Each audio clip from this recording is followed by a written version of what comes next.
Hi ಎಲ್ರಿಗೂ ನಮಸ್ಕಾರ. Welcome back to my YouTube channel.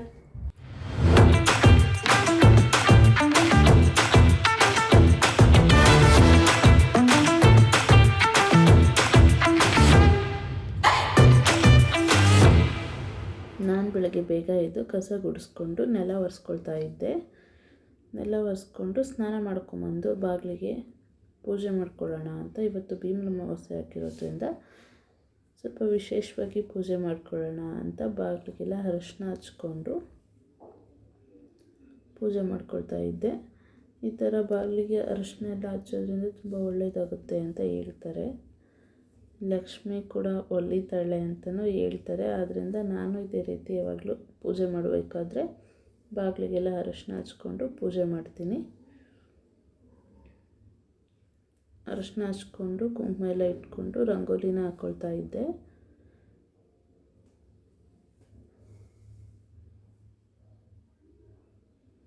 ಹೊಸ್ಲಿಗೂ ರಂಗೋಲಿನ ಹಾಕ್ಕೊಂಡೆ.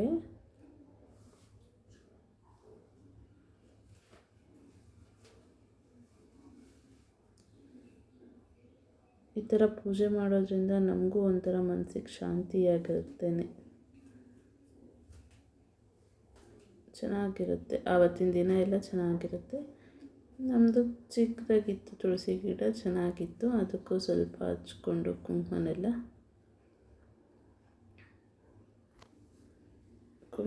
ಹಚ್ಚಿ ಅದಕ್ಕೂ ಹೂನೆಲ್ಲ ಇಟ್ಕೊಂಡೆ.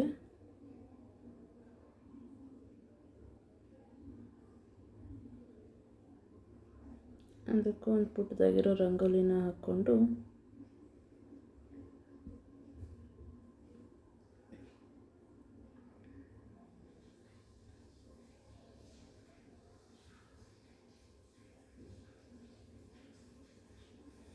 ಮನೆ ಮುಂದೆ ರಂಗೋಲಿನ ಬಿಡಿಸ್ಕೊಳ್ತಾ ಇದ್ದೀನಿ. ಬಾಗಿಲಿಗೆಲ್ಲ ಆವಾಗಲೇ ನೀರು ಹಾಕಿದ್ದೆ. ಇವಾಗ ಬಂದು ರಂಗೋಲಿನ ಹಾಕ್ಕೊಂಡು ಹಾಲು ಕಾಯಿಸ್ಕೊಳ್ಳೋಣ ಅಂತ ಹಾಲು ತಂದು ಕೊಟ್ಟಿದ್ರು. ನನ್ನ ಹಸ್ಬೆಂಡ್ ಹಾಲು ತಂದಿದ್ದರು. ಹಾಲು ಕಾಯಿಸ್ಕೊಳ್ತಾ ಇದ್ದೆ. ಹಾಲು ಬಿಸಿಗಂತ ಇಟ್ಬಿಟ್ಟು ಈ ಕಡೆ ಪೂಜೆ ಮಾಡ್ಕೊಂಬಿಡೋಣ ಅಂತ ಪೂಜೆಗೆಲ್ಲ ರೆಡಿ ಮಾಡ್ಕೊಳ್ತಾ ಇದ್ದೀನಿ.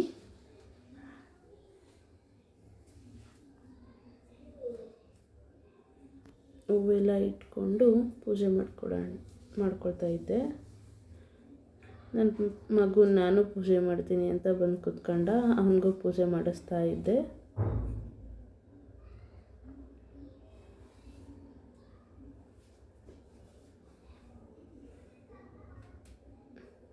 ಅವನೆಲ್ಲ ಪೂಜೆ ಆದಮೇಲೆ ಬಾಗಿಲಿಗೆ ಎಲ್ಲ ಪೂಜೆ ಮಾಡಿಕೊಂಡು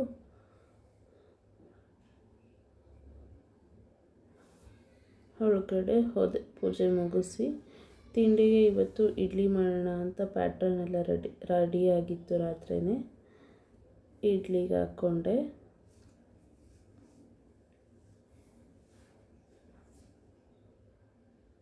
ಇಡ್ಲಿ ಕೂಡ ತುಂಬ ಚೆನ್ನಾಗಿ ಬಂದಿತ್ತು.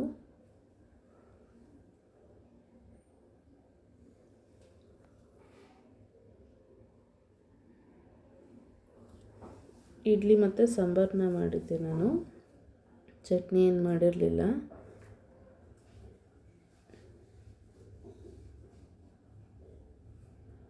ಇಡ್ಲಿ ಸಾಂಬಾರು ನನ್ನ ಹಸ್ಬೆಂಡ್ ಎಲ್ಲ ತಿಂಡಿ ತಿಂದ್ಕೊಂಡು ಆಫೀಸಿಗೆ ಹೊರಟರು. ನನ್ನ ಮಗು ಅವ್ರ ಜೊತೆ ಆಟ ಆಡ್ಕೊಂಡಿದ್ದ. ಇನ್ನೇನು ಹೊರಡೋ ಟೈಮಲ್ಲಿ ಅಳ್ತಾನೀಗ ಅವನು.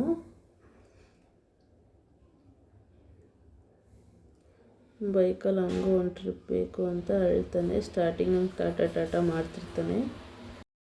ಪಾಪುನ ಒಂದು ರೌಂಡ್ ಕರ್ಕೊಂಡೋಗಿ ಮನೆಗೆ ಬಂದು ಅವರು ಕೂಡ ಆಫೀಸಿಗೆ ಹೊರಟರು.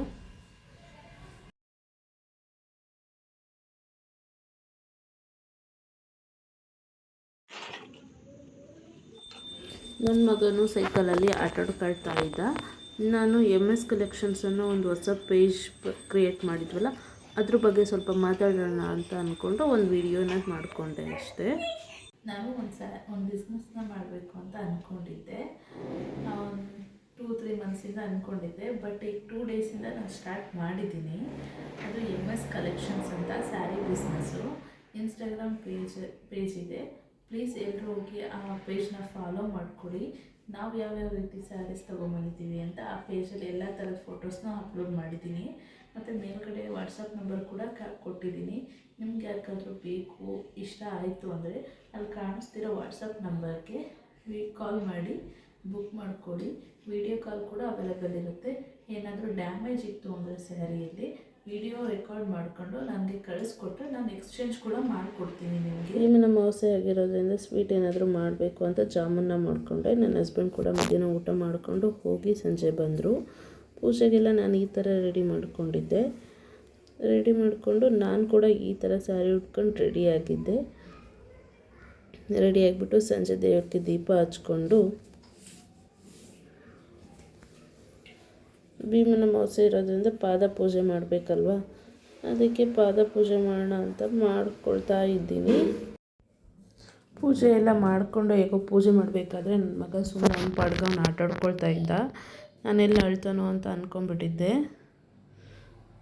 ಅವನಿಗೆ ಈ ಥರ ಎಲ್ಲ ಏನು ಮಾಡೋದು ಗೊತ್ತಿಲ್ವಲ್ಲ ಪಾಪ, ಚಿಕ್ಕ ಮಗು ಅಳ್ತಾನೆ ಅಂತ ಅಂದ್ಕೊಂಡಿದ್ದೆ. ಬಟ್ ಅವನು ಅಳಲಿಲ್ಲ, ಚೆನ್ನಾಗಿ ಆಟಾಡ್ಕೊಂಡಿದ್ದ. ಭೀಮನ ಅಮಾವಾಸ್ಯೆಯಲ್ಲಿ ವಿಶೇಷವಾಗಿರೋದು ಅಂದರೆ ಕೈಗೆ ಈ ಥರ ಕಂಕಣ ಕಟ್ಕೊಳ್ಳೋದು. ಇಬ್ಬರು ಕೂಡ ಕಂಕಣನ ಕಟ್ಕೊಂಡು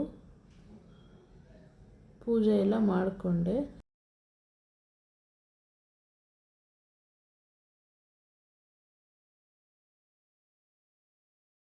ಅವ್ರ ಹಣೆಗೆಲ್ಲ ಕುಂಕುಮ ಇಟ್ಟು ಆರತಿನ ಮಾಡಿಕೊಂಡೆ. ಸ್ವೀಟ್ನ ಜಾಮೂನ್ ಮಾಡಿದ್ನಲ್ಲ, ಜಾಮೂನ್ನ ತಿನ್ನಿಸ್ಕೊಂಡು ಇವತ್ತಿನ ದಿನನ ಮುಗಿಸ್ತೀನಿ. Thank you for watching.